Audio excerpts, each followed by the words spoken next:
தரணா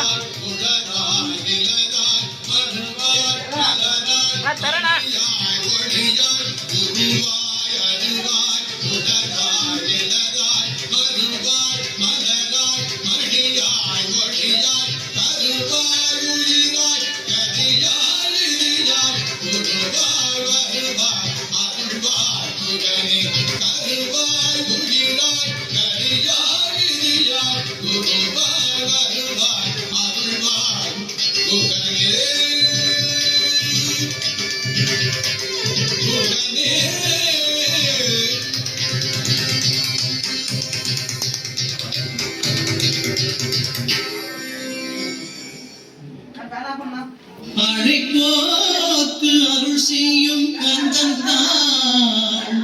என்றும் நினைப்போக்கு நெஞ்சில் இருக்கும் இடர் நீங்கும் வெற்றியும்